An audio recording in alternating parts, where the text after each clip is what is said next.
town, but I am roughly an hour from the Minnesota border, hour from the Illinois border, and an hour from the Wisconsin border. So I'm really wedged up into this corner up here. And so I've been a broker owner since 2014, and then I was a local president actually 3 times, twice for a small board, and then when we had a huge merger back in 2015, in 2017, I became then the local president of our 4th largest board in the state.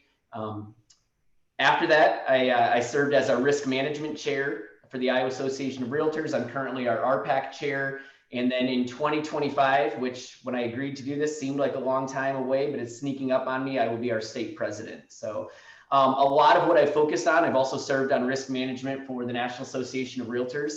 As a broker is risk management. So it's not always focusing on best practices and what's going to help us sell the most homes or be able to get the most listings. Sometimes it's what's going to keep us out of trouble. And so Carol contacted me. I was actually double booked to teach this same course in 2 locations at the exact same time, but they were 2 separate boards and didn't want me on Zoom at the same time for everyone. And so I recorded just a short 15-minute presentation, which is part of an hour-long presentation talking about fair housing in a hot market, because unfortunately, the more we see fair housing take off, our markets take off and become busier, the more we start to see fair housing violations. And it's just an unfortunate reality. Agents, unfortunately, will start doing some things maybe they're not supposed to do, or we wouldn't recommend they do, and those lead to violations, which lead obviously to lawsuits and potentially loss of your license. So from a risk management perspective is how we approach this. But I also teach this course because I'm very passionate about DEI training and about fair housing, because I think we just need to be better human beings as real estate agents. Research studies, investigative reporting is finding out as realtors, we do a lot of things to our protected classes that we shouldn't be doing. And that's just the reality of it. So as I roll through this, we do a quick breakdown of what our protected classes are, and then how those protected classes and our non-protected classes are affected by fair housing in markets that are as busy as what we're currently experiencing. That's before I even keep rolling, because Better Homes, I've got a great friend. I don't know if any of you know Christian Barnes, that is out of your Kansas City market. Christian's, yeah, I see Tim up there nodding. Christian is the president of Better Homes, I think Blue Valley down in the Kansas City area. She went through the National Association of Realtors Leadership Academy with me. If you get a chance to meet Christian, she's right now a leadership liaison for NAR. She is incredible. So hopefully at some point, Tim, you can get her, between you and Carol, can get up here to talk to you guys as well. She's a wealth of information. So I am going to do a screen share here. I'll have a couple videos, so you might need to adjust your speakers accordingly, depending on how your volume sounds once those go into play there. All right. And just a couple quick nods. Are you guys all seeing fair housing in a hot market? Good. All right. Just want to make sure, sometimes with my split screens here on a screen share, the wrong one comes up, and I don't want you to have to worry about viewing my email inbox and the disaster that's going on in there right now. So I'm going to make you guys just a little bit bigger so that I can see everyone. And we're going to talk about fair housing in a hot market, protecting your clients, and then most importantly, myself as a broker, it's protecting my agents. And then my same position at the state level is making sure that as I educate agents, we're doing everything we can to keep them away from violating fair housing. So not that long ago, 1950s, right? We unfortunately are just past the 50-year mark of the Federal Fair Housing Act. But back in the 1950s, the National Association of Real Estate Boards, which became the National Association of Realtors, advocated for segregation and discrimination in housing. Right? If you read what I made a little bit larger in that print, a realtor should never be instrumental in introducing into a neighborhood any race or nationality or any individuals whose presence will clearly be detrimental to property values. Right? What are we advocating for? We're saying if a neighborhood is white, keep it white. Right? That is exactly what that's saying, and unfortunately, that was the reality of the times. The National Association of Realtors has been making amends since then, realizing that we were in the wrong, and we were in the wrong for a very long time. Right? So we were clearly practicing discriminatory real estate practices in the 1950s and before. The Federal Fair Housing Act went into effect in 1968. Unfortunately, we got to that point in 1968, and we can't say that everything was in magical, all sunshine and rainbows. We had a lot of issues that we still had to overcome since then. So I am going to play a quick video here that was put out by the National Association of Realtors, an overview of fair housing to commemorate the 50th anniversary.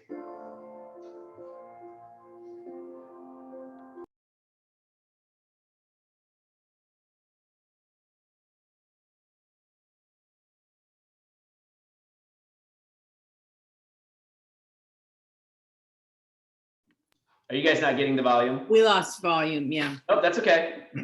I was wondering there, and I was going to pause it and ask. Give me just a second. It's off of the screen share, so I'm going to stop the share we're on right now, and I'm going to put a new one up. Give me 1 second. Sounds like you've learned how to fix things really quick.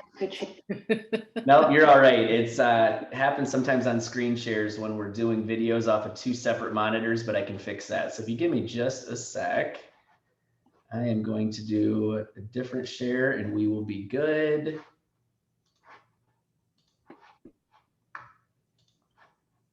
Now can we see it? On April 11th, 1968, the Fair Housing Act was enacted into law, recognizing that property rights should not be abridged because of discrimination based on race, color, national origin, or religion.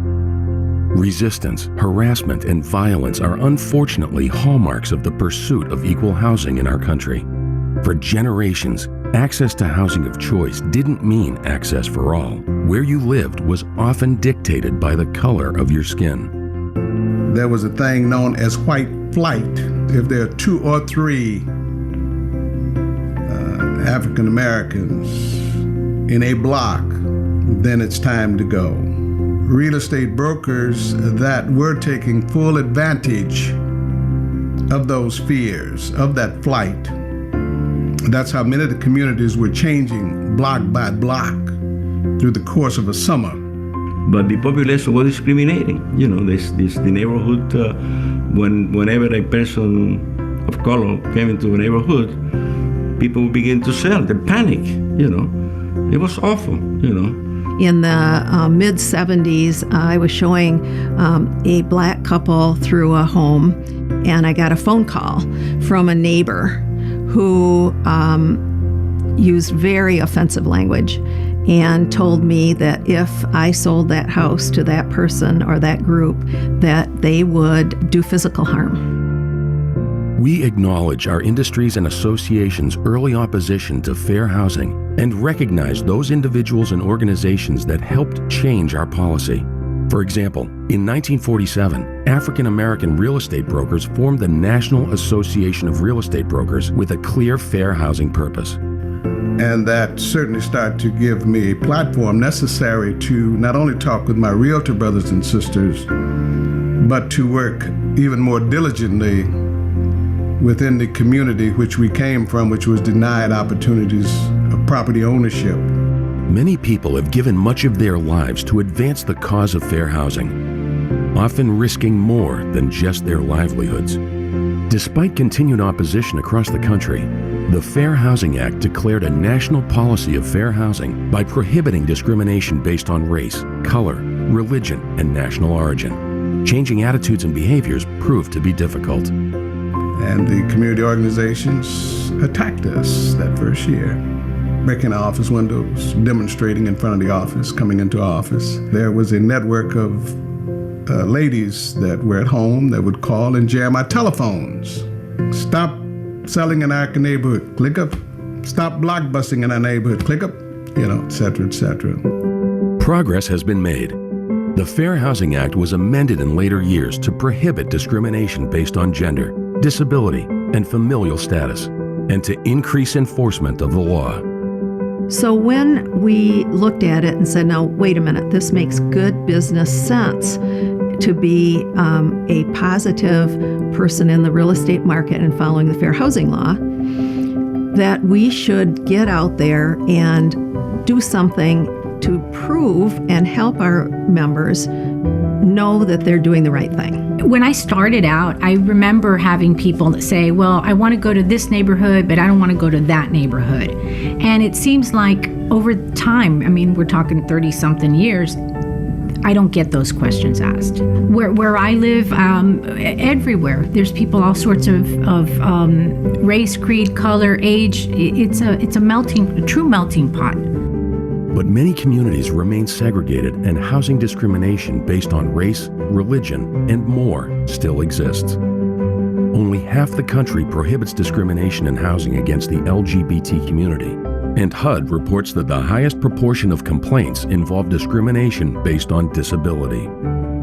Each of us, as realtors, as business leaders, or leaders in our local, state, and national associations, have a role to play in this commemoration. Today, we're leading efforts to expand fair housing protections based on sexual orientation and gender identity. We must strive, together with our partners, to define how to bring about a market that's truly open and provides equal housing opportunities. We are not alone in commemorating the Fair Housing Anniversary.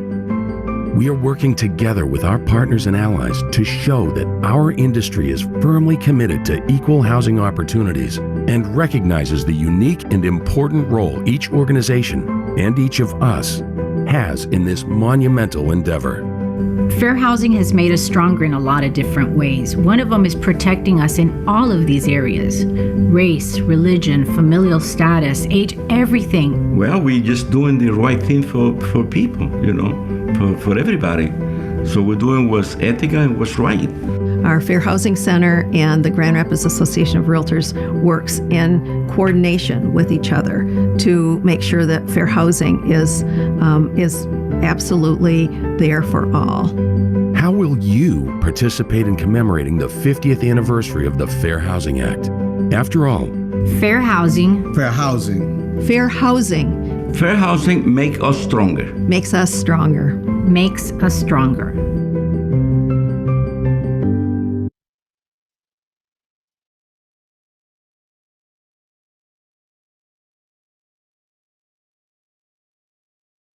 There we go. As I mentioned, since this came out in 2018, the National Association of Realtors has made a huge push to start making sure that we're fully educated about fair housing laws, but also to increase our opportunities for diversity, equity, and inclusion training. So just show of hands, and I know there's quite a few of you with your screens off right now. If you could turn those on, if it's at all possible, just so that we can kind of interact a little bit, makes it a little bit better for everybody here. But just curious, have any of you started or completed Fair Housing or the Fair Haven training through the National Association of Realtors? Anyone seen that yet? Good. And Kristen said she has. Perfect. Interesting program. It's an interactive program that NAR put together where it's scenarios, and you as the realtor choose what would you do with your clients, and then it kind of talks you through the process of, here's why what you did was right, or here's why we maybe need to do it differently based on our protected classes based on fair housing. That's a free program through the National Association of Realtors. That's Fair Haven. Highly recommend you take a look at it. And it's not a long program. Usually, Kristen, do you remember how long it took you? Yeah.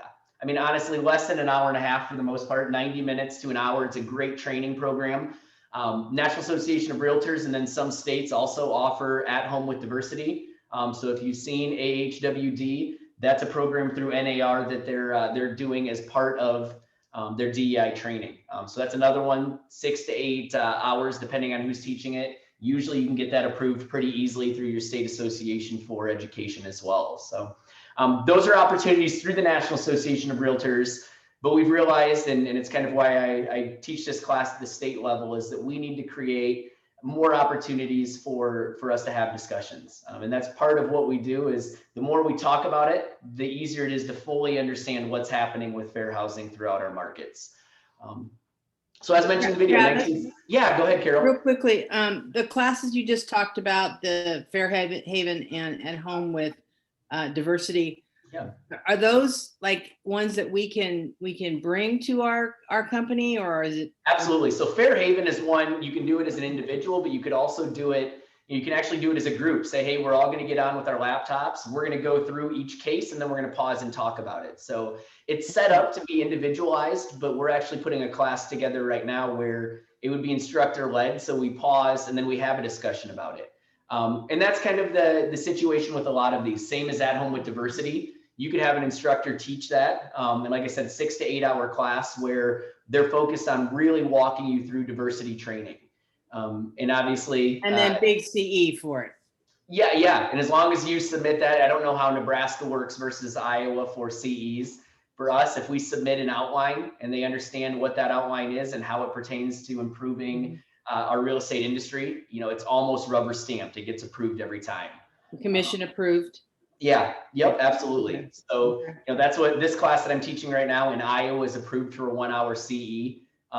Just because when I presented the outline to the state, the real estate commission, they called back right away. They're like, yeah, start teaching this and start writing more classes like this because we don't offer enough of them. So we can get 1 hour CE for this class that you're teaching?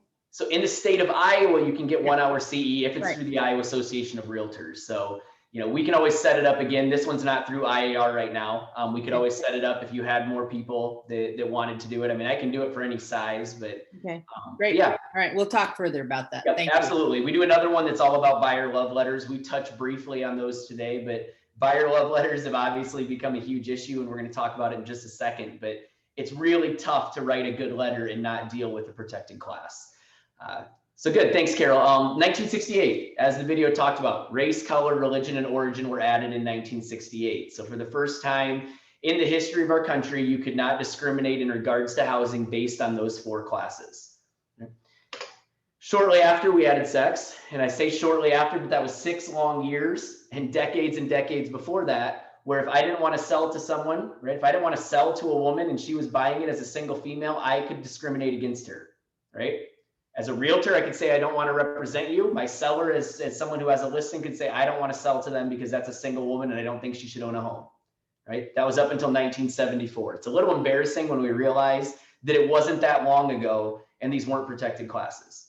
So as in 74 and 1988, we added disability, right? And they talked about in the video, HUD reports, and it's pretty common through equal opportunity as well through employers, that disability complaints in terms of FHA or ADA Act, that those are the #1 reason for complaints is disability.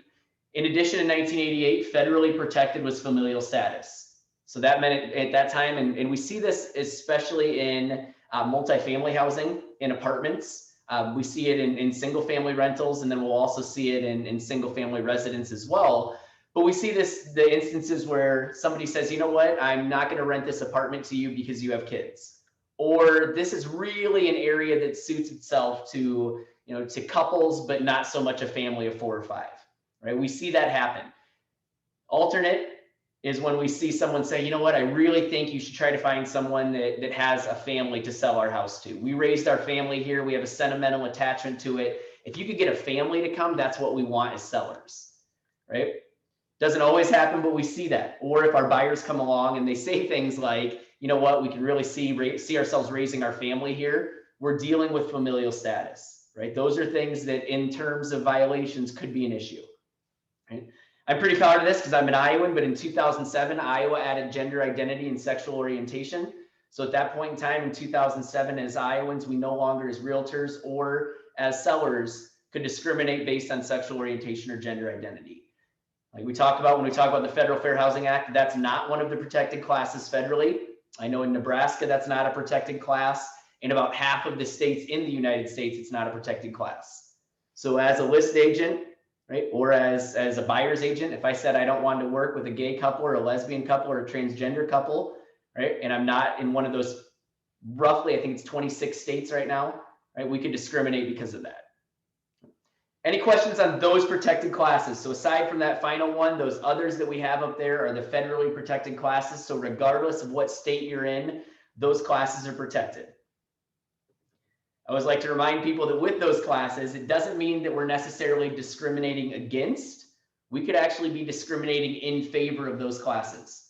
So something we have to keep in mind as realtors, it might not be that we're discriminating against anyone in a protected class, but ourselves or our clients, especially those sellers, could be discriminating in favor of one of those classes, then we're in trouble, right? Great example is that if we have a family that is selling a house, right? Seller lists their house and they choose someone because they go to the same church as them. They're like, oh yeah, I know them from church. They're a great family, right? If we're basing it on the fact that they're the same religion as us, that could eventually lead to an FHA violation. Those are protected classes federally. There are a lot of additional protected classes. This isn't even all of them throughout the country. All right. So the federal is the minimum. We have to protect at least those classes because the federal government says we have to. Right? The additional ones, like I just talked about, sexual orientation and gender. We also have age, right? In the state of Iowa, and I don't believe in Nebraska either. I don't think age are protected classes there. So if we think someone is too young or we think someone is too old to live in a certain area to be represented by our company, we can make those choices. Marital status, medical conditions, VA, military, primary language, source of income. Source of income is one that's becoming a hot topic right now, especially in investment real estate, because we have landlords that say, you know what, I don't want to deal with Section 8. I don't want to take any type of SSI when we ask where they get their funds. Right? If we as landlords want to say, you know what, I don't like the fact that you get 100% of your income from disability and child support, I don't want to rent to you. Right? In most states, that's not a protected class, so we can discriminate because of that, as long as there's not additional protected classes that are part of that. So those are our protected classes throughout the US. Key takeaway for everybody, and I hate putting a key takeaway into any presentation I do, because hopefully by the time I get done, you have the key takeaway, but this is an important one. And I think this is one that we have to discuss because sometimes people forget. Fair housing violations don't have to be intentional for them to be valid. We'll talk about this a little bit more later when we talk about Long Island Divided, but we don't have to intentionally discriminate against somebody for it to be a valid FHA violation. We can be taken to court, we can lose our license, even if we had no idea that we were doing it, right? As long as the defendant, or sorry, as long as the plaintiff can prove, right, that we violated an FHA act, a protected class, it doesn't matter if we knew we were doing it, it doesn't matter if we tried to do it, we are guilty of violating that. So talking briefly about buyer interest love letters, right? They're leading to confirmed FHA violations. Before closing and after closing, just a quick show of hands, and it's okay, I'm not here to prosecute anybody. Has anybody ever written a love letter for their clients, helped their clients write a love letter, right? Or had their clients bring a love letter to with their purchase agreement, like, hey, I really want you to submit this with the offer, right? And it's okay. I've had clients that have done it too, and really up until we started having these discussions, I never realized what an issue it becomes. Our state president, who's a really good friend of mine, used these religiously for the last 10 to 15 years in her market. And then as we started sitting down and having these conversations about it, we realized it's nearly impossible to write a good love letter without dealing with a protected class. Because a lot of times what we see in these love letters are things that deal directly with who the buyers are. It's not about the offer, and sometimes it's not even about the property. Usually we'll see a little paragraph at the very beginning talking about what we love about the house. Maybe it's the location, maybe it's the yard, maybe it's the original hardwood floors and the charm, maybe it's the floor plan. And then almost inevitably in every love letter, we move from talking about what we like about the house to talking about how great we are as the buyers. And why are we great? We're great because we're like you, right? You as the seller, we're like you. Maybe we look like you, maybe we think what you think, maybe we believe what you believe, right? But we're trying to make you like us. That's the whole point of a buyer love letter. And unfortunately, with a lot of those buyer love letters, it isn't just the words, but then we start seeing pictures, right? They might have a beautiful family, and so it's husband, wife, and their 2 kids, and all of them are able-bodied individuals, right? That's an issue, because the minute they see that, even unconsciously, not intentionally, those sellers are looking at that picture and they're making judgments and assumptions about that family, okay? Pretty common. The more we talk about love letters, the more we realize that to write a really good love letter, it's about 1 paragraph and you're telling the family how much you like it, right? Whoever the seller, I shouldn't say family, sorry. You're telling the sellers how much you like it, right? We love your house, here's why, and that's about all you can put into it and not deal with a protected class. And that's just, that's kind of the reality of it. These have already been outlawed in the state of California, and you no longer can do buyer love letters. State of New York no longer allows buyer love letters. And we always talk about, like, yeah, those are the coasts and they always do crazy stuff. State of Minnesota is on the way to no longer allowing love letters, right? So it's making its way to the Midwest because we're realizing that these are blatant discriminatory practices for the most part.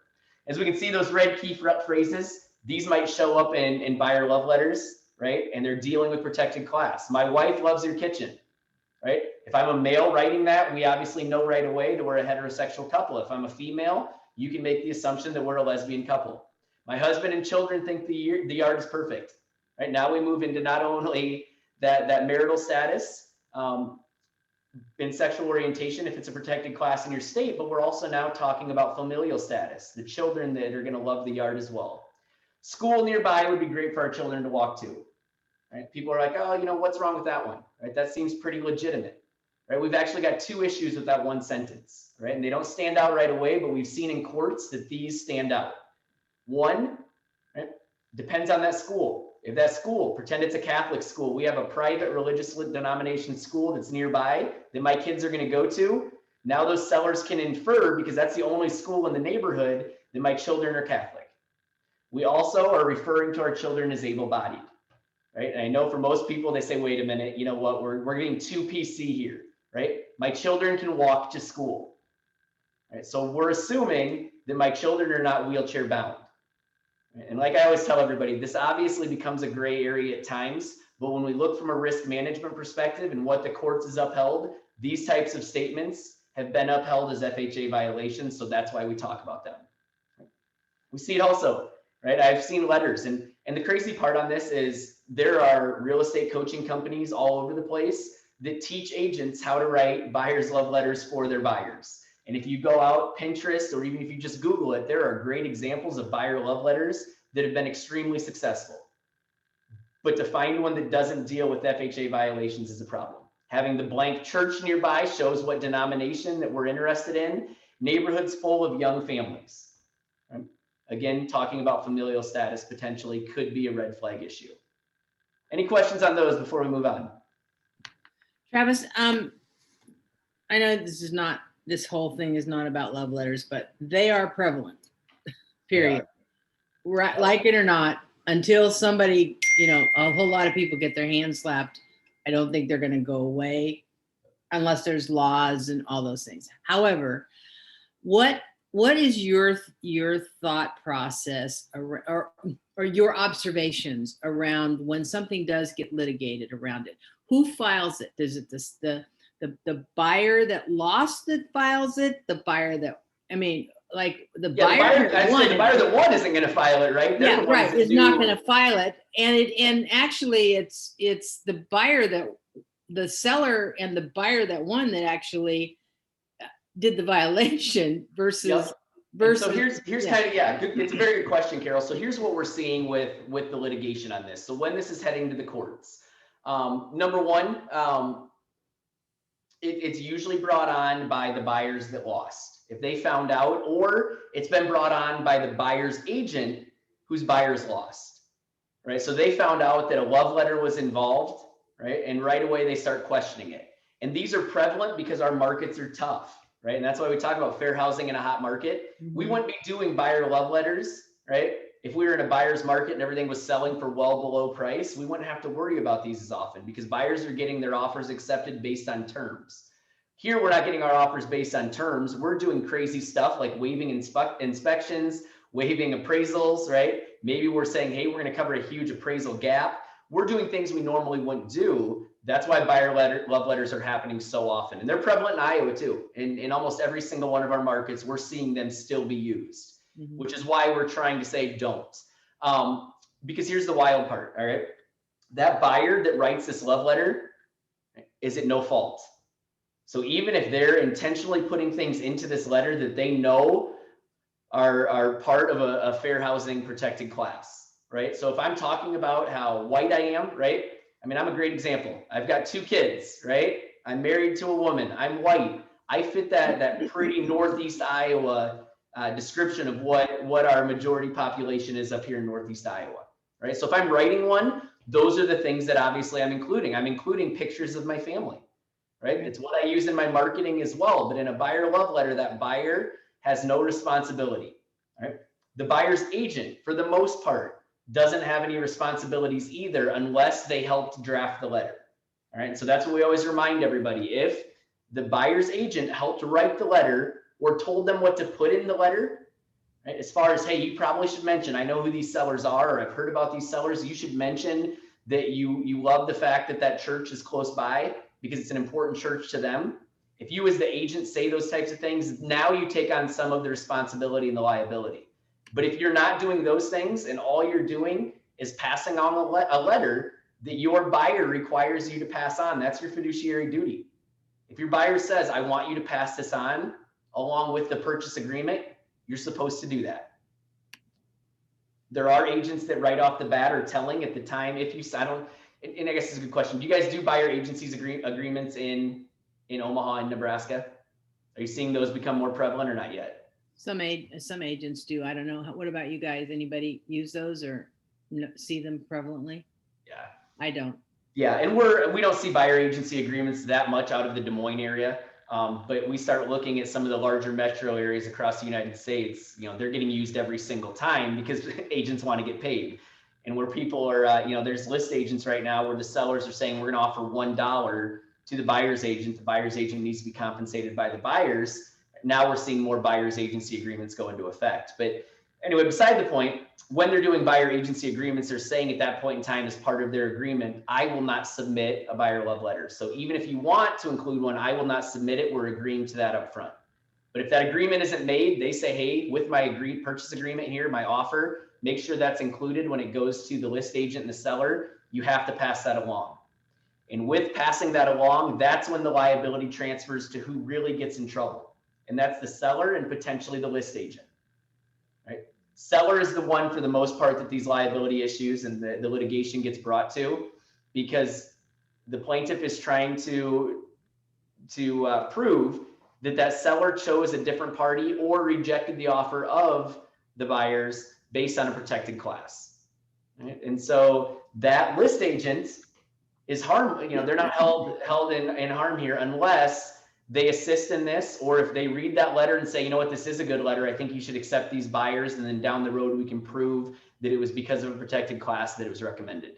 It's not easy, but it's happening. Kim, you had a question. Why don't you ask? Sorry. Kim Bills.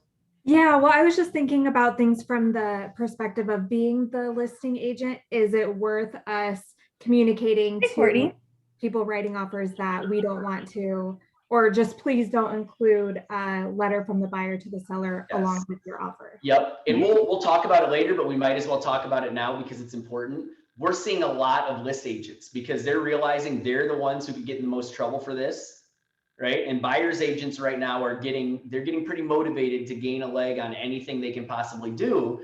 So buyer's agents are like, you know what, we're gonna do a love letter. You write it, I don't want to know what's in it, but you do one because we've got to do whatever we can to gain an advantage. List agents, on the other hand, are like, wait a minute, you know, you're kind of throwing me under the bus here because you know I'm the one that could get in trouble. So a lot of list agents, when they're listing, right, because we have to have this in an agreement with the seller. We can't just decide that our sellers aren't going to look. So they're putting in that into the terms of their listing agreement, right? Sellers will not review or receive any buyer love letters or buyer interest letters, whatever you want to call them, they're the exact same thing. All right, so they're putting that into their listing agreement. We won't receive them, we won't review them. And then they're putting that into the agent remarks so that it never even becomes a thing. So it's on the listing agreement, it's on the agent remarks. And that way, if one does come along and you know what it is, it's automatically going into the trash. Nobody's reviewing it because you already said we're never going to look at these anyway. That's how you protect yourself in these instances. Okay, Travis, one more question around that particularly. List the seller. The seller says, I want to see, because I'm a military person and I want to sell to another military person. Yep, absolutely. And so here's, yeah, you know what? And it's interesting you brought this up because I haven't had to deal with a whole lot of love letters. The one that I did have to deal with was a military family that was moving from South Carolina to Northeast Iowa. And their letter was amazing. Like I read this and, you know, I'm a crier anyway, so it's not even a big surprise to anybody, but I'm reading this letter and I'm crying like, wow, this is good. And so, you know, this was almost 10 years ago. So I pass it along to the sellers and they're sitting there and, you know, both of them are sitting there with wet eyes at the table. They're like, you know what, like we liked this offer even without this letter, but we're absolutely taking it right now. No doubt about it. And so you're right. And if the seller says, if we get letters, I want to see the red letters, you have to give them to me. Mm-hmm. Right? You have to listen to them. And then you have to decide, if this is important enough to you that you don't want to work with these sellers because they're adamant about seeing love letters. But let's be honest, we're in a tough market. Most of us are going to take that listing. And if they want to see it and say, nope, I'm adamant, I'm not going to, I want to see these letters, you pass that letter along and you never look at it. Right. So as long as you've never viewed that letter, it's really hard to show that you have any liability. If you've never looked at the letter, you just passed it along. Right? That's the best scenario, is that you never reviewed it. But if seller comes back to you, Carol, and says, you know what, I read this letter, they're VA and we're selling to them, great, right? Perfect. Because VA isn't protected class in most of the states, so we're okay. But if they follow that up with something along the lines of, you know what, and they look like a great husband and wife, and I'm excited for their kids to be in the house too, then you're like, you know what, if you would have just stopped 30 seconds ago, right? If you would have just told me you liked them because they were military, we're fine. But the minute you say those other things, right? Husband and wife, kids, anything, right, that deals with the protected class, then we start running into those issues. Right? Very good question. So best case scenario, right? You as the list agent tell the sellers, we're never going to look at these, right? Because really it shouldn't matter. We should be looking at some other stuff that's way more important than what's in a letter. And we're going to talk about that in just a second. What's the result? This is my last one on this. What's the results of the litigation? Like what fair housing violations can be tens, if not hundreds of thousands of dollars, depending on damages. So if you can't get a similar home and they can prove that it was an FHA violation, right, you can sue for damages of not getting the home you wanted that you think you otherwise would have gotten accepted. For the list agent, it can sometimes be damages. It can just be a civil suit. It can also cost you your license because this is federally protected. And if you're part of the National Association of Realtors, it's part of our code of conduct. And they're taking it pretty seriously. The National Association is no longer, with 10-5, no longer allowing really any type of talk online or talk in person about protected classes. Okay, cool. I include this on there because sometimes it's buyer love letter stuff. We also see it in MLS descriptions. Right? We've seen stuff about man caves and she sheds and all kinds of stuff in MLS. It's a short walk to the park, right? We can just say it's close to the park. We don't have to say a short walk. And now we've just changed that and we no longer are talking about a protected class. Right? This is a real one that I took straight from our MLS, and it blows my mind that somebody would ever put this in, but it was there, right? She likes town living. He likes country living. Acres is site for a happy marriage, right? Holy cow. Right? Somebody was dumb enough to put this in a listing, right? And it's still out there. That's the scary part. The listing was probably from about 2011, right? But I knew it was there. I went back and found it because I remember reading it and just being in awe. I was able to pull that. That's there forever inside our MLS, right? Now, could she get sued for this now? No, right? But this is something that exists, but we continue to see it all the time, right? He's going to love the huge garage. There's a great man cave. Right? The kitchen, your wife's going to love the kitchen. That kind of stuff comes up in MLS descriptions. Those are blatant FHA violations. And you'll see, depending on who you guys have for your MLS platform, I know CoreLogic has started to already put some red flags in place that if they notice certain words in your description, they won't let you publish it. Who do you guys have? Who's the platform? I don't know. Maybe Leslie can answer that. Who's the platform under Paragon? Is it Paragon? Do you guys have Paragon? Yeah, Paragon. Okay, so Black Knight Paragon, right. Yeah. So we have Paragon right now. We don't have that yet, right? Paragon hasn't put any type of buffer in for where we're at. So we can write whatever we want in MLS descriptions, and there's nothing to say, hey, are you sure you mean this? But I know CoreLogic is pushing it hard right now between Matrix and Flex. Okay. Yeah. Great info. Thank you. Good. Absolutely. So Kim had just asked about this, right? What can we do to protect ourselves as an agent? That's where we say we're putting this into listing agreement. We're not going to review the letters. We won't receive them. We won't review them, right? Because we know that the seller and the listing agent are most liable for any type of litigation or civil penalty. Right? Buyer's agent may be subject if they help. Another one that's become prevalent in our markets, especially Des Moines area. Des Moines is the biggest in Iowa, obviously, without a doubt. Buyer interest videos. They're recording a video, if it's husband and wife, usually the kids pop into the video at some point. Some of these, because our market's getting so tough around here, they're professionally done. They're dropping $500 or $600 video or dollars on these videos that are professionally edited. They're using the same one over and over, but they're literally submitting this with their offers digitally so that the seller can see what they're like, right? And that's a problem because it shouldn't have anything to do with what they're like. It should be what their offer's like. So we talk about buyer love letters, and like I said, that's a whole nother subject, and we could talk about it for an hour, but there's other issues with our hot markets that deal directly with fair housing. Pocket listings is one of them, right? And there's all kinds of different names for what things are called throughout the US. A pocket listing is one of those listings that you get as an office and that you do one of two things with. You never put on the MLS, or you try to sell it as fast as you can within office before it ever hits the MLS, all right? That's a pocket listing for the most part. There's other programs set up to kind of get around that, and depending on your MLS rules in your area. But in general, a pocket listing says we're either going to sell it in-house before it goes on the MLS, or we're going to sell it before it ever even hits the MLS, whatever we've convinced our sellers to do. All right. Pocket listings allow or prevent a specific group from knowing a property is available. Right. So if you, as the list agent, start marketing to your sphere as quickly as you can for all of your potential buyers when you have a pocket listing before it goes on the MLS, right? Which we do, let's be honest, right? If we have a hot listing coming and we know we have a certain amount of time before we have to get it on the MLS, right? Clear cooperation from NAR says 24 hours, right? Once we start marketing, if your board says you guys have 48 hours by MLS policy to get a listing on, that gives us 2 days to try to sell a listing to our people before anybody else sees it. The problem is we've seen these in court cases, when we say our people, sometimes our people that are our clients look like us, or they act like us, or they think like us. And so with pocket listing violations, if that doesn't go to the open market, and we can prove that every time we're getting one of these, it's selling in a certain area, maybe to a certain group of people, and nobody else gets to see it first, we might have an issue with pocket listings. All right. And I know this is a whole lot of language here, but this is what the court actually says. If the location of the pocket listing is in a location, so maybe it's a neighborhood, that might be the easiest thing to say in Omaha. And unfortunately, besides going to national wrestling when it was there a few years ago and in the College World Series, I haven't been to Omaha as much as I should. So I don't know the neighborhoods, but I'm assuming you probably have affluent neighborhoods that are maybe slightly segregated. There might be an area of town where a certain race kind of lives, where a certain origin or ethnicity lives. You might have a development that is young families versus a development that's more retirement age.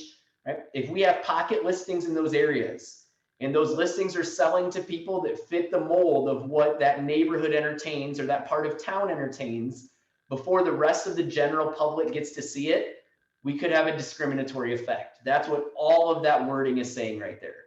Does that make sense?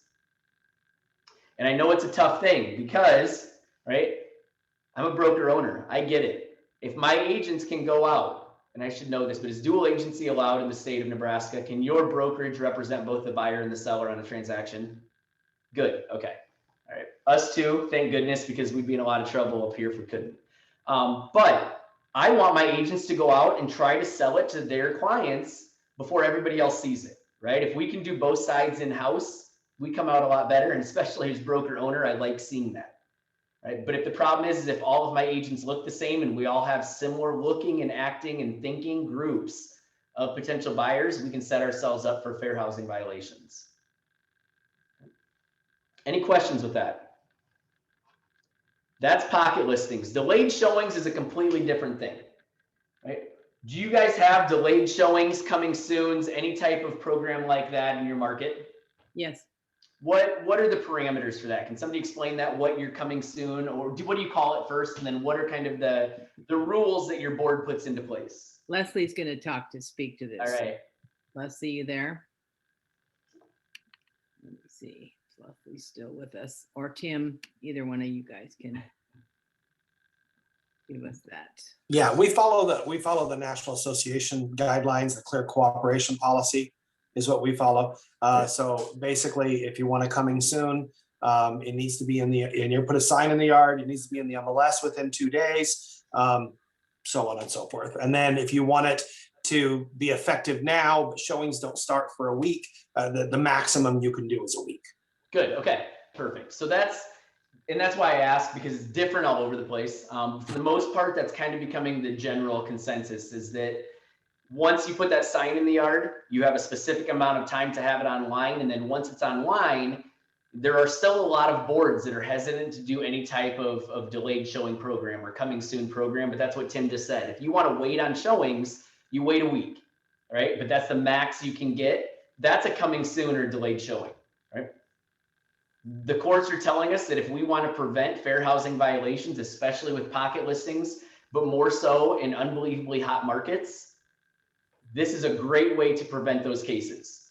Because at that point in time, buyers in your market have a week. Up here, you can actually do it up to 14 days, right? There's some boards that do up to 21, which is a bit much for me. I think 7 days to 14 days is ideal. I think a week is enough. But what you're doing is you're getting that out there, you're marketing it, and then you're setting a specific time for when people can get into the property and when offers are going to be reviewed. All right. So what that does is gives time for the general public, regardless of who their agent is, to see these properties. That's a great way to protect yourself from accusations that you were trying to sell to a specific buyer pool that fits a protected class. Did you have a question there, Tim? Okay, sorry. Nope. Just wanted to make sure. So I say this is a great way to do it, and then I have to follow that up with maybe, and here's why. Right? Multiple offer scenarios are leading to additional cases of FHA violations. And I know it's a little scary when every time I say, here's what we do, and here's how it leads to an FHA violation, right? But that's kind of the case right now, because like I said, in fair housing and hot markets, right, which we're mostly dealing with throughout almost the entire United States, there's groups of buyers that feel a little bit jaded. They feel like maybe they were left out, and it wasn't necessarily because of the terms or the offer, but more so because of who they are as people. All right. So in a multiple offer situation, this is what we're hearing from legal at NAR. This is what we're hearing from risk management. Right. When we have more than one offer, we need to create a scenario where we're not presenting names to our sellers, right, which is a little crazy to think about. But we have agents in our market. I have some friends throughout the country that are very successful agents. They're redacting names completely from offers, even if it's just one. Right? So they're taking the original offer, they're taking a photocopy, they're redacting names, they're presenting the offer. Right? Why are they doing this? Because we're seeing that sellers, as soon as they see the name on that offer, they're pulling them up on Facebook, they're pulling them up on social media. They want to see what they look like, they want to see what they do, they want to see how they act. All right, this is a real thing. And so information that we're getting from legal and risk management NAR is to create a spreadsheet, especially in a multiple offer situation, or redact names in a single, right? And then provide only pertinent information, right? That's the terms, right? What's the price? What's the closing date? What type of financing are they going to do? Do they have any additional clauses and contingencies? What type of inspections do they want? That's what should matter, right? But we've seen situations, right, where if John and Jane Smith write an offer, right, we can make assumptions about who John and Jane Smith might be. If their last name's Wynn, but it's spelled Nguyen, or their last name's Wu and it's spelled WU, or their last name's Rodriguez, right, we also make assumptions. That's what our brain does, right? There's no doubt about it. Unconscious bias is a thing. We can't control that. When we hear things, we think things. When we see things, we think things. Right? The way to combat unconscious bias is that we see it, we hear it, we think it, but then we think about it again and we try to determine, okay, why did I think that? Right? And so with this, we're seeing that we have to protect some information from our sellers to protect our sellers, which is a crazy thing to think about. Right? But we provide only objective information, the terms, right? The price, the terms, the dates, all that good stuff in the offer that actually matters, and we leave the stuff out that doesn't matter. There's a question. Yeah, who has a question? Go for it. It's Trisha. Do we not have to provide them the full offer as well? I do the spreadsheet, but also provide the full offer. So you know what? I'm going to kind of talk about this right now, literally, Trisha. Once we accept, we obviously do, right? But this is in either an initial, when we're first meeting with those clients. But I'm going to talk about why this becomes a problem, and that's with Clinton Brown versus Hardick. Right, so this is a Rhode Island case. The Hardick Trust, Helen Hardick had a trust in her name. She owned a property, wanted to sell the property. Right? Multiple offer situation. So two offers come in. List agent says, hey, here's our two offers, doesn't present them yet. Right? They come in, I believe they were both at one was at 540, one was at 550. Agent talks to the seller. Mrs. Hardick says, you know what? Go back and let's counter. Let's see if they can come back with a highest and best. And so Clinton Brown comes back, highest and best of a 569. That was the list price. And the seller said, good, this looks good. Let's get it on paper. Let's go for it. So the buyers get everything on paper with the new date. They send it over to the list agent. List agent sits down with the seller. Seller says, wait a minute, what race is Miss Brown, or Mrs. Brown? Sorry, she's married. What race is Mrs. Brown? And list agent says, doesn't matter, right? We already accepted this offer. That's irrelevant. And Mrs. Hardick says, no, I want to know what race she is. And again, the agent says, we're not going to talk about that. We don't talk about that when we talk real estate, right? So thankfully, the agent was smart enough to say that. Mrs. Hardick says, you know what? Her name's Ebony. I guarantee you she's black. She's not white. I'm not signing this. List agent says, we have to because you already accepted it. But if you're not, I'm leaving right now. We're not going to talk about this anymore. Mrs. Hardick refused to sign. List agent leaves, goes back to her broker. Thank goodness. Goes back to her broker, says, here's what just happened. All right. In the meantime, Mrs. Hardick calls the list agent, says, I don't want to work with you anymore. Our contract's done. You're no longer my agent. Agent says, all right, you know what? I'm actually heading to meet with my broker right now. We'll release this from an active listing as soon as we get back. It's probably the best for both of us. She gets back. The list agent talks to her broker. Her broker says, okay, thank you for coming back to me. We're going to call an attorney right now because we need to make sure that we have representation for this. So this is on file, right? So agent did a lot of things right. She left. She talked to her broker. She talked to an attorney with her broker. At this point in time, this is in the courts. This is just from fall of 2020. This is a court case that's happening right now in the state of Long Island or Rhode Island. All right, this is in Rhode Island. This is an active case. I can tell you right now, Mrs. Hardick doesn't stand a chance. Right? She has nothing to stand on because that agent did everything right. Right? They got out of there, they got a public record, and they talked to their broker. And that actual list agent is not part of the court case at all. There'll be a witness to throw Mrs. Hardick under the bus because she deserves it, but she will not be part of the liability. They also were kind enough to call the buyer's agent and say, I hate to even tell you this, but Todd and Ebony's offer was not accepted, and here's why. Right? So they didn't try to conceal any of it. They said this is a clear, blatant FHA violation. We've already terminated our listing agreement. We've talked to an attorney. We think you guys should too, but that's up to you. All right? And at that point in time, they talked to an attorney, and Hardick Brown came back with their case. Right? But we say this because there might be potential, depending on your sellers and depending on their personalities and their beliefs, that removing the name might save you both a lot of trouble.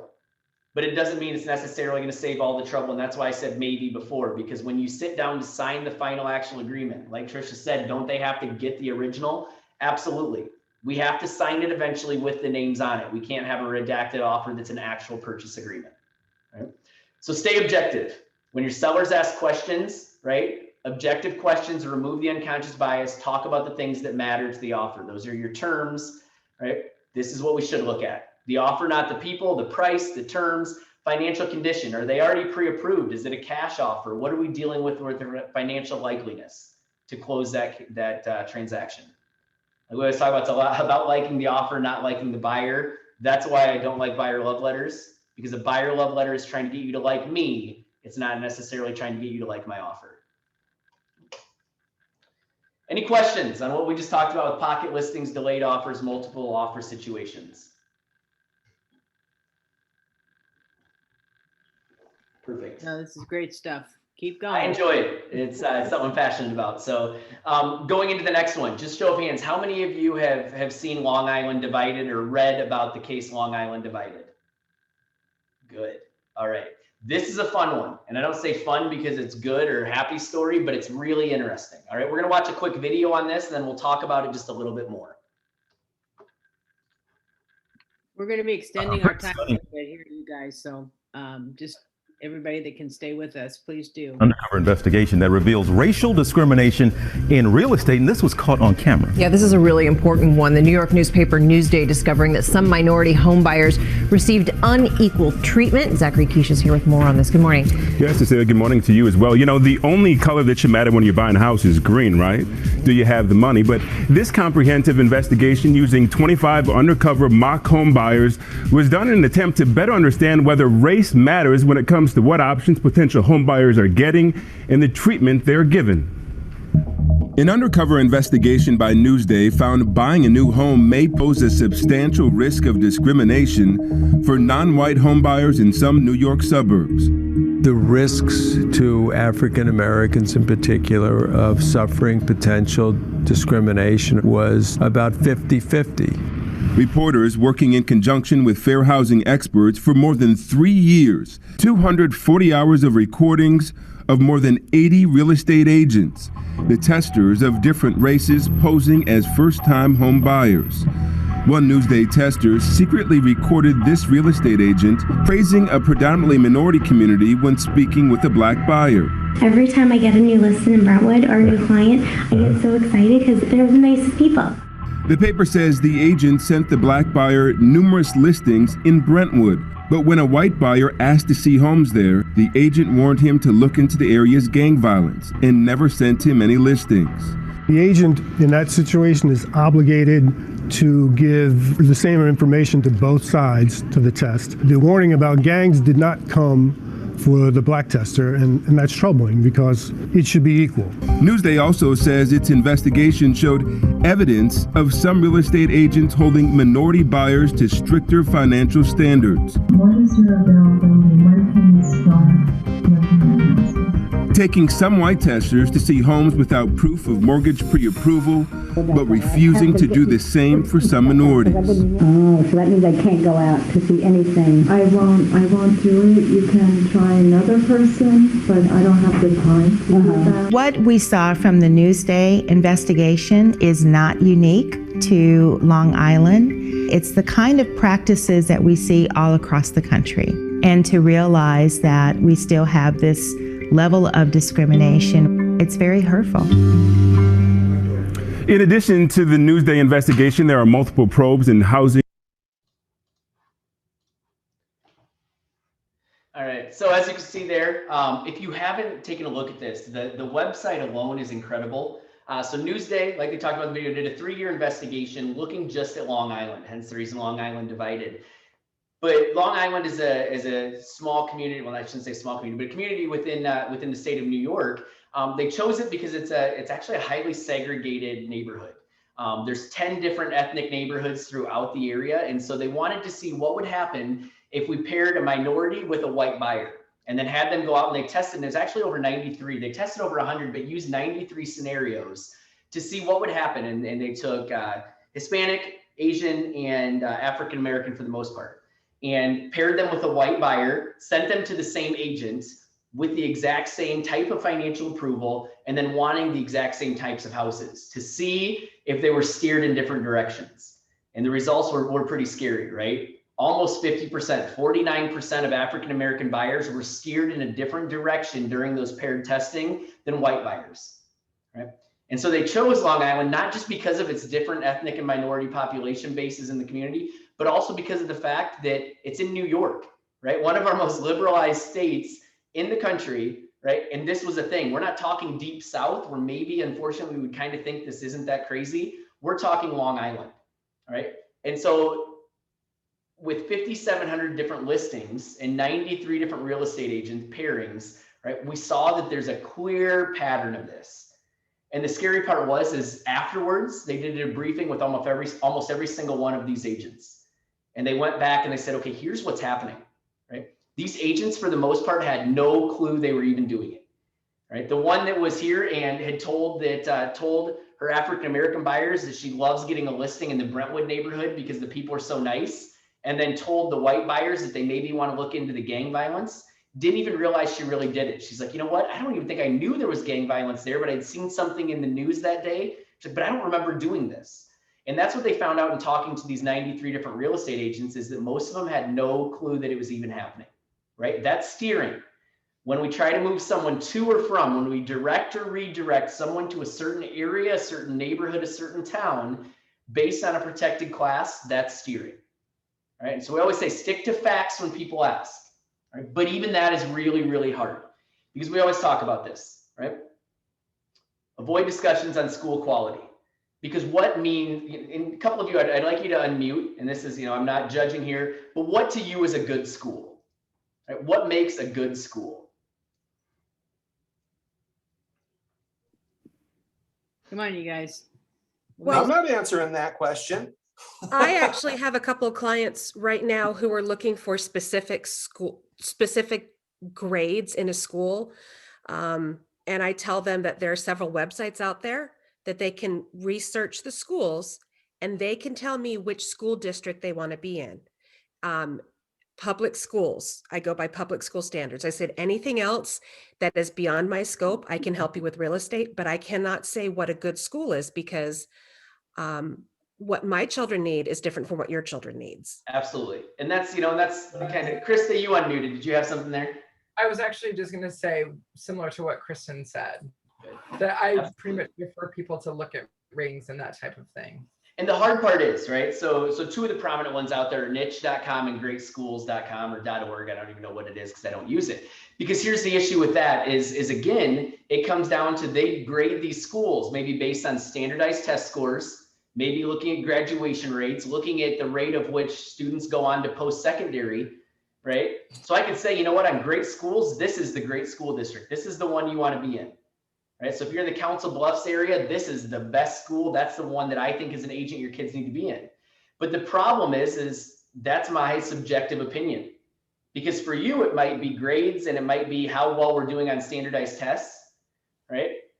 In another one, it might be their athletics and their fine arts, because that's a thing, right? Especially in small town Iowa, we see all kinds of people that choose school districts based on their athletic programs. Right? When I was first in college and I was getting an education degree, I volunteered at a school that it was an elementary school K4 that had 23 different languages represented in the kindergarten through 4th grade, right? And this wasn't a huge town, it was Iowa City, right? So a community of 60,000, so not massive. But 23 different in this small elementary school, which was one of many, right? I thought that was incredible. And I remember telling friends, I'm like, this would be awesome. I would love it if my kids got to go there and meet that many different cultures and meet that many different languages. And then as a real estate agent, I have friends that now practice real estate in that town. And sometimes they struggle to get people to look in that school, right? If your kids are going to go to Horace Mann Elementary, it can sometimes be a struggle because parents say, you know what? That's just too many different kids from too many different cultures. I don't think that's where I want my kids to go. So for me, it's a great school. For another buyer, it's not. So that's the problem as a realtor is I can't make a determination of what's a good school. The other one that you're going to hear, right? And we hear a lot is it safe? Is the town safe? Is the community safe? Heather, you just got Zoom bombed. Are you safe? He's good. All right. But what is town safety? That's a huge request. Absolutely. That almost every single time, that is one of the first things that people say to me is we want to be in a safe neighborhood. And maybe, I don't know if this is correct either, but from the very beginning in my buyer interview, I provide them with information on the crime app and in school, both of those, and have them do their own research of what that looks like to them. So, and that is the recommendation is you send them to do their own research. You don't even do the research for them. So you can say, hey, you know what? Greatschools.org is one where a lot of people go to look. You should maybe look there. You can also, here's a website to pull criminal statistics for these different areas. Right. But the problem is then is we can always make stats work to our favor, right? I can either make a community seem safe or seem dangerous. Because if I take an overall crime rate, right? I had somebody the other day in one of my classes and we were talking about this. He's from Davenport, Iowa. They're having a huge issue with automobile thefts in Davenport. It's a crazy thing, but cars are getting stolen like crazy in Davenport. Mm-hmm. But if you look at the violent crimes, they're really, really low in Davenport, Iowa, right? And so it's a large town. Violent crime's really low. Property theft's really high. So if we start saying, is it safe? Well, it depends. What's safety to you? Is there a chance that you're going to be injured or hurt by a violent crime? No, it's really, really low. But is there a chance that some of your property might disappear? Yeah. So that's where I can work those statistics into my favor, right? One of the most dangerous communities in the entire United States in 2012 was my hometown of Strawberry Point, Iowa, which is crazy to think about because when I ask people in Iowa, right, tell me what you think is the most dangerous city in the United States. I get Detroit's, I get Chicago's, I get Tampa, I get all kinds of stuff. I never get a town of 1,200 people, right? But in 2012, right, one person killed 2 people in Strawberry Point, Iowa. When you take that murder rate per capita, 2 deaths, right? Two deaths, murders per 1,200, that looks scary. So the murder rate in Strawberry Point that year was really bad. Compare the number of people that have died by murder since then from 2013 to 2021, it's 0. Not another person has. So I can skew those statistics, and that's what we see sometimes on these third-party websites, is if you want to go in as a community and you want to invest into it to make yourself look better, you can. It's the same thing we can do on Zillow. It's the same thing we can do on Yelp. If we want to make ourselves look better, we can pay to look better. Right? If we don't, then we kind of get pushed to the wayside. Do sellers need, Heather just made this statement. I just had a buyer ask me about a sex offender living in the neighborhood of a house we've looked at. I referred her to our local PD. If the seller has that kind of knowledge, do they have to disclose that, or is it? That's state by state. So in our state, we don't have to, right? So it's not a stigmatizing condition because it's not about the property, right? And it's not an immediate danger because in Iowa, we have a sex offender registry. So we have an online site, and it's, you know, it answers those questions that buyers sometimes have. Are there any sex offenders nearby? I don't ever say yes or no. We have a website for that. So you can go to our state website and you can find out. Calling your PD, that's the option you want to take there. Absolutely. If you don't have that opportunity to go online, say call the PD. I don't know. Because the minute you say yes or no, right? If it turns out those people aren't there and you said yes and they don't want the house and they find out later that they didn't live there, but you told them they did, they might come back on you and say, our agent lied to us. She told us there was a sex offender next door. There's not. We didn't buy that house. Now some liabilities on you for misleading them. All right. So always push those kind of questions to a third party, whether that's a website, whether it's your police department, whether it's it could be the central office of a school district in a large community, and they can give them statistics about each individual school district there. Okay. Good questions. Responding to a violation. So we talked about this, and it doesn't matter, like we talked about the Clinton Brown versus Hardick. That one is a very blatant violation, right? Where that seller said, I refuse to sign this because she's Black. That's blatant. We know without a doubt that that is an FHA violation. The rest of them sometimes can be much more gray, right? And that's tough because this is what we're told by risk management and by legal from a national standpoint that we're supposed to do, right? Terminate representation. If you're representing the seller and they obviously and blatantly discriminate against or for a certain buyer or seller, right? We need to terminate. Then we report that to our broker. We need to document that situation in writing so that we have a file of that firsthand. We provide that to an attorney. We make sure the attorney is protecting us against liability. Right? But this is hard because if we're sitting with someone and we've known them for 20, 30 years, right? And they crack a joke or they say something they shouldn't say, and it deals with the protected class, we have to do a really quick rundown in our minds of, are they being serious or is this them just being them, right? Are they just joking around? Because if they're being serious, you're setting yourself up for liability, right? If you think they're joking, maybe you're safe, but you still could potentially be liable if it ends up actually being something that's acted on down the road. Right? This part's really hard. And from a broker standpoint, this is where we have a catch-22. Yeah, we don't want you getting us in trouble and we don't want you getting in trouble, so follow this.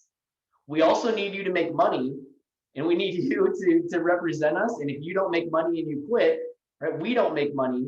So if you're terminating every listing you have because of something like this, we're in a struggle as a broker situation.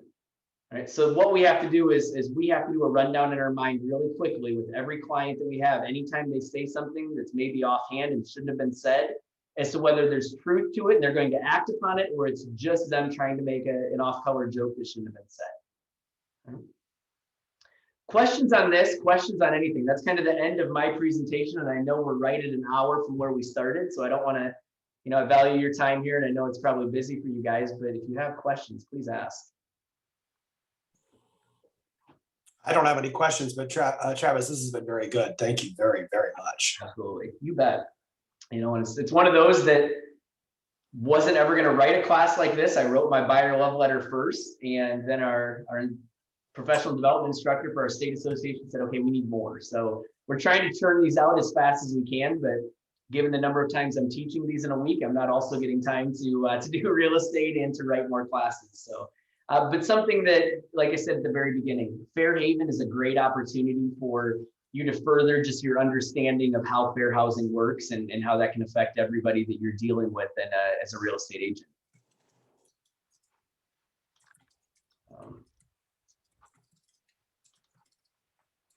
Any other questions? No, I think we can wrap up. If you Perfect. Well, I appreciate it. Here, it's been absolutely amazing. Lots to think about. Anybody freaking out about, oh my God, now what? Well, that's what I was telling her, like, don't freak out, right? I had a lady that I taught this class, and I mean, it got over and she came up to me. It was an in-person class and she was in tears. And she's like, Travis, she's like, I think I'm gonna get in trouble. You know, and so we had to sit down, like, well, how long was it? She's like, I don't know, 6 or 7 years ago. I'm like, you're fine, Mercy. Like, first of all, like, they're not coming after you 7 years later because of a mistake you made there, right? I'm like, but I'm like, are you dealing with this stuff right now? She's like, all the time.